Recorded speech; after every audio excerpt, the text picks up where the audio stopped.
안녕하십니까. 2020년 3월 8일 최병무의 팩트 시작하겠습니다. 제가 며칠 전에 서울 광진을 오세훈 전 서울시장과 고민정 전 청와대 대변인 사이의 대결이 누가 어떻게 될 것이냐 이걸 한번 보도해 드린 적이 있는데, 그때는 리얼미터 조사였습니다.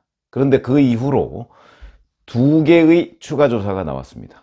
그래서 이 두 개와 더불어서 리얼미터 조사까지 이 세 개, 그리고 그 결론이 어떻게 될 것인가, 이걸 제가 예측을 해보겠는데, 리얼미터 조사는 2월 29일부터 3월 1일까지 539명을 대상으로, 이게 이제 광진을에 그 주소를 두고 있는 사람들입니다.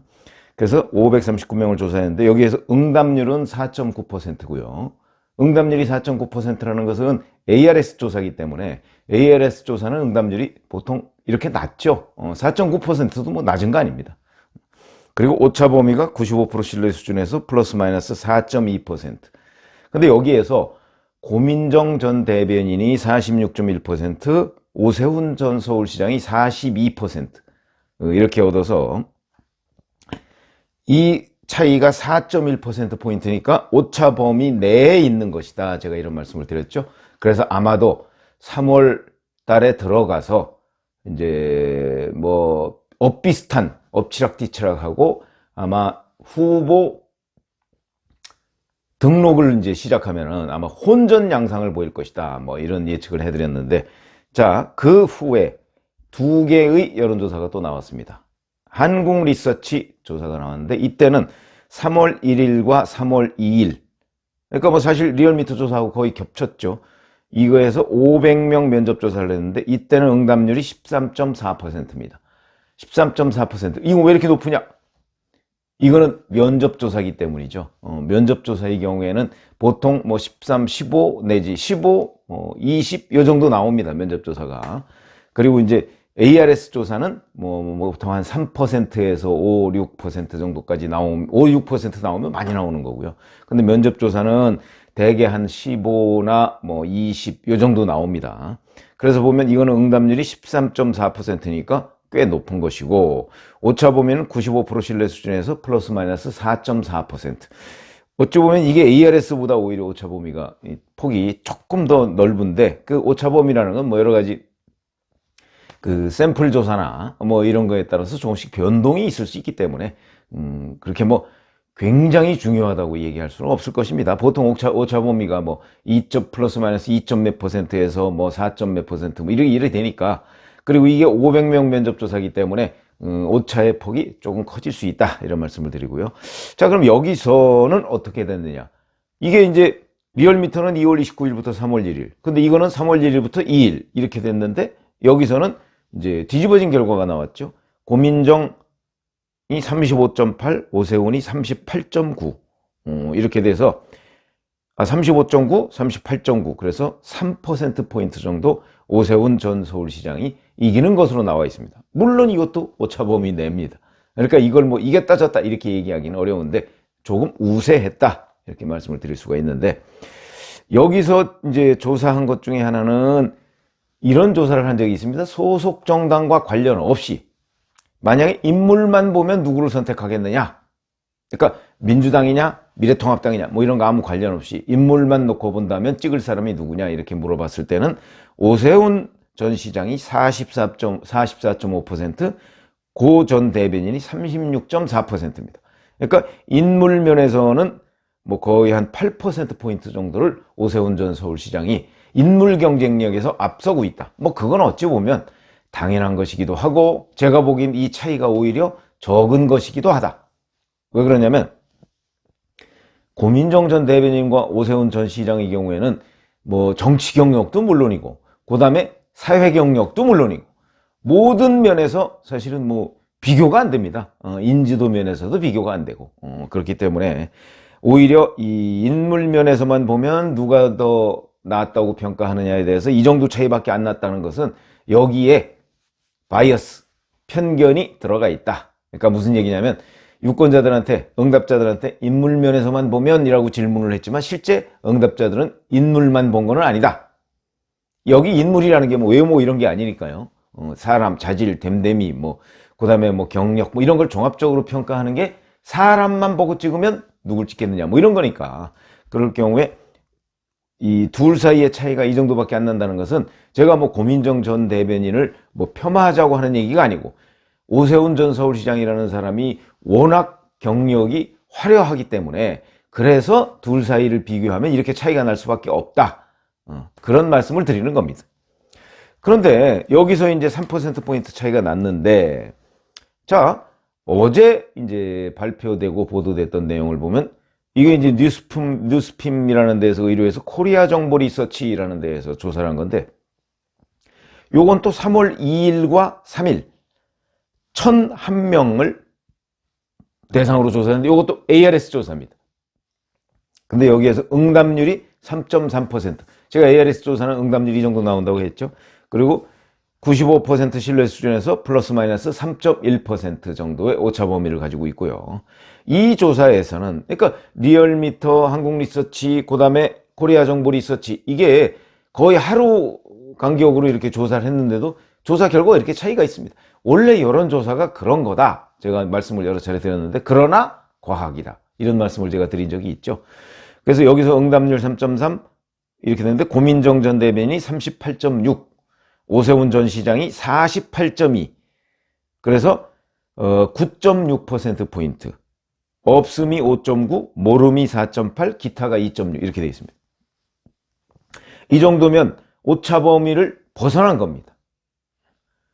그래서 이제 여기서 이 여론조사 기관에서는 뭘 물어봤냐면, 고민정 전 대변인을 지지하는 이유가 무엇이냐 이렇게 물어봤습니다. 그랬더니 자질과 됨됨이 때문이다 라고 얘기하는 게 43.6%, 소속 정당 때문이다가 35.1%, 이 두 가지에 뭐 거의 지지 이유가 다 담겨 있다. 그러면 오세훈 전 서울시장을 지지하는 이유는 무엇이냐? 여기는 좀 고민정 전 대변인보다는 다양합니다. 자질과 됨됨이가 37.2%, 그 다음에 능력과 경력이 29.6%. 제가 아까 말씀드렸죠. 경력 차이가 워낙 난다고. 그 다음에 소속 정당은 15.0%.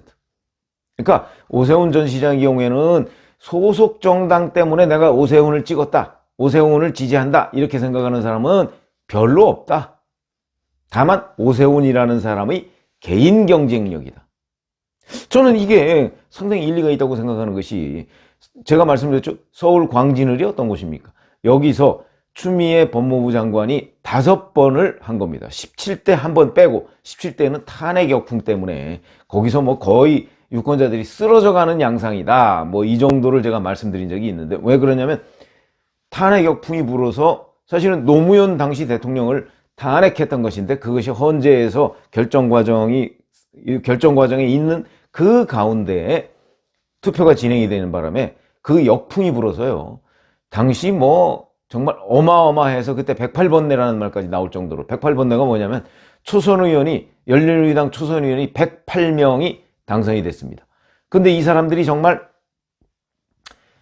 그 뭐라고 할까요? 뭐 흔히 얘기하면 철이 없다고 하고, 정치적으로 워낙 얼떨결에 당선이 된 사람들이 많아서, 그러니까 도저히 당선될 거라고 생각 안 된 사람, 그런 자격과 뭐 자질이 미달한 사람들이 당선돼서 그 사람들이 국회에 들어오자마자 열린우리당 지도부조차도 그 사람들을 고민하게 만드는, 그 사람들 때문에 열린우리당 지도부도 굉장히 고민하다. 그래서 흔히 불교에서 얘기하는 108번내에 대입을 해서 그때 언론에서 108번내 이렇게 불렀을 정도로, 그때 그 대표적인 게 그거 아닙니까?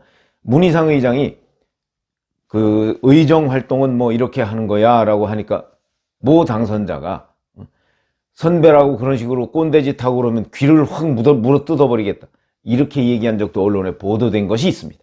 그리고 언론에 보도 안 된 거는요 훨씬 더 많습니다.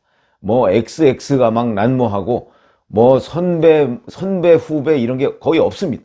그 정도로 이 108명의 초선 의원들이 어찌 보면 천방지축으로 의정활동을 시작했던 것이 17대 의원인데, 그 17대 그때 추미애 법무부 장관도 낙선을 했습니다. 왜 그러냐면 추미애 법무부 장관이 그때 이제 새천년 민주당에서 열린우리당이 분파돼서 나갔는데, 추미애 법무부 장관은 새천년 민주당에 그대로 있었습니다.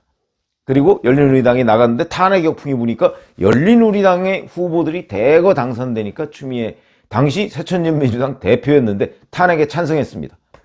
그래서 원래 추미애 법무부 장관이 친노무현이 아닙니다.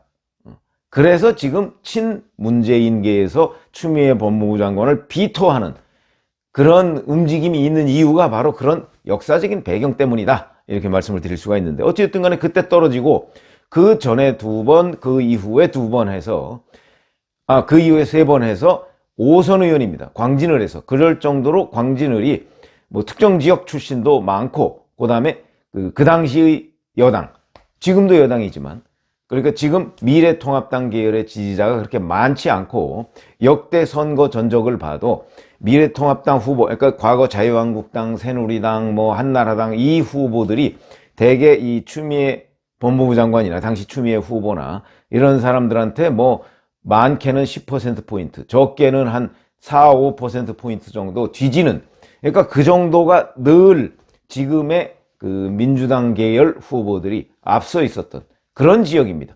그래서 제가 보건대는 고민정 전 대변인을 나경원 의원의 서울 동작을과 붙였다가 여기서는 도저히 안 되겠다 싶어서 그쪽으로 옮겨서 여론조사를 해보니까 비슷하게 나오니까, 왜 그러냐면 거기는 워낙 표밭이 민주당이 유리한 쪽이다. 그러니까 아마 그쪽으로 돌린 것이 아닌가 싶은 생각이 들고요.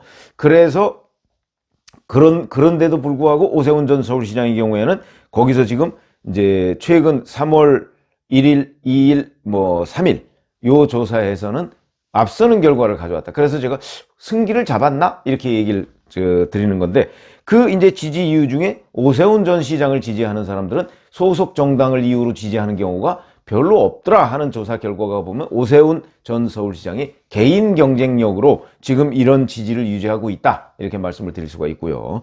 이렇게 따지면 그럼 앞으로는 어떻게 되겠냐? 앞으로 뭐 사실 시간이 많이 남아 있습니다. 오늘이 D-38일입니다.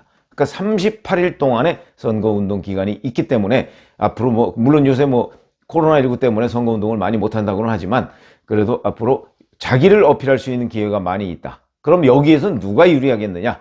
제가 보기엔 오세훈 전 시장이 더 유리하다고 봅니다. 고민정 전 대변인은 앞으로 결국은 뭐 자질댐댐이 이거보다는 소속 정당으로 밀어붙이려고 할 것이고, 그 다음에 오세훈 전 서울시장은 소속 정당보다는 이 조사 결과에서 나왔듯이 자질댐댐이 능력, 경력으로 유권자들한테 어필을 하게 될 것이다. 그렇게 된다면 이것은 뭐 다른 그 어떤 정치적인 요인에 의해서 별 영향을 안 받아도 되는 요소들입니다. 그런 점에서 본다면 오세훈 전 서울시장, 이게 당을 앞세울 것이냐 본인의 능력을 앞세울 것이냐 하는 부분은 그 후보의 개인 경쟁력에 따라서 조금씩 다릅니다. 근데 오세훈 전 시장의 경우에는 개인 경쟁력이 워낙 월등하기 때문에 제가 보건대 고민정 전 대변인한테 개인 경쟁력으로 승부를 보는 것이 훨씬 더 나을 것이다. 그래서 지금 이 정도의 조사라면 앞으로 상황을 보면 변수라는 것이 코로나19 변수 외에는 저는 별로 없다고 생각을 합니다. 그러면 물론 뭐 남북관계 뭐 이런 게 있는데 남북관계는 자칫 잘못 건드리면 역풍이 불 수도 있는 소재이기 때문에 제가 보건대 아마도 코로나19가 뭐 앞으로 38일 동안 뭐 그렇게 그 확실하게 뭐 변곡점을 맞이할 가능성 저는 없다고 보거든요. 그렇기 때문에 그렇다면 오세훈 전 시장이 아직 조금 판단이 이르기는 하지만 여하튼 우세한 가운데 선거운동에 돌입하게 될 가능성이 매우 높아졌다, 이런 말씀을 드릴 수가 있겠습니다. 감사합니다.